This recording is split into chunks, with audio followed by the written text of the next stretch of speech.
Do you ever have issues with your standard internal combustion engine? Well, we have the sliding filament model for that. Tired of using non-renewable fossil fuels? Well, we have ATP. Tired of your car stalling but still staying on the move?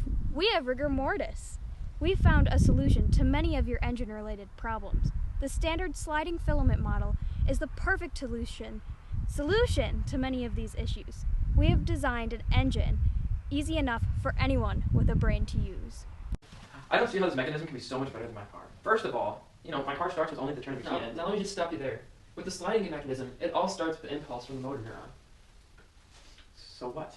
So, with this impulse, it goes through the axon terminal and causes the release of acetylcholine, which travels through the synaptic cleft and to the receptors. These receptors trigger an action potential through the sarcolemma, through the T-tubule, and stimulates the sarcoplasmic reticulum, which causes the release of calcium ions.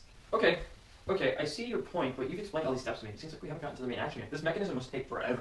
No, it does not take forever. All this is done in a matter of milliseconds. See, this is all going on as I'm moving my mouth right now. And with your car, you don't know whether it's going to start up or not, as it all depends on the battery, which will eventually die. I see. That's a pretty good point. But back to your mechanism. What's the point of all these calcium ions? Well, Jacob, calcium is very important to the start of this contraction, as it is used to bind to the troponin. This troponin causes the rearrangement of the tropomyosin, which allows the myosin heads to bind to the actin. Okay, I understand this, but what makes all of this so renewable? That is a good question, Jacob. Here, have a clementine. See, that clementine contains sugars that will eventually be created into glucose, which is an essential resource in cellular respiration, which is the creation of ATP. What's so important about ATP? See, ATP is like the fuel for your car. ATP binds to myosin and brings it to a high energy configuration, producing ATP and phosphate as it uses the energy. Now, folks, it's here the engine is doing its part, and the myosin head pivots, pulling the actin filament toward the center. It is also called the power stroke, or when your muscle contracts. When the myosin receives more ATP, it then detaches the cross bridge, and the end result is the relaxing of the muscle, or the shortening of the sarcomere. To reset this process, calcium is pumped out, and the tropomyosin blocks the actin sites, in a repetitive motion similar to a piston in a normal vehicle. This cycle can continue over and over again. Now you know how it works. Okay, I have a question for you. You were talking about there's a safety mechanism in your engine. Now, how does this work? I see where you're going from. Now, your car probably has the average lifespan about 20 years, but this mechanism right here can last up to about 100 years. But when it dies, you will know, as it will experience something called rigor mortis. This happens around 8 hours after dying, as the myosin heads stay binded to the actin. But how? Well, the sarcoplasmic reticulum, which releases the calcium ions, starts to deteriorate. This releases or leaks the calcium ions, which then go to bind to the troponin, and thus you know how the rest happens.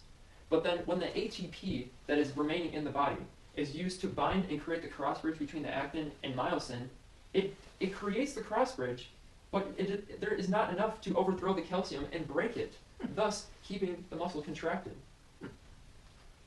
And after 24 to 36 hours, the muscle between these will all deteriorate, which will then relax it to the point where the whole muscle is relaxed again. So how does this all deteriorate? That's a good question. It all becomes flexible again due to the bacteria breaking down the engine. This is an automatic safety feature that will prevent the use of a bad engine, Jacob. Very cool. The sliding filament model is one of the most well-designed engines. Though highly unknown to many, it is highly popular around the world. There are billions of people using this product every single day. Make sure you're not missing out.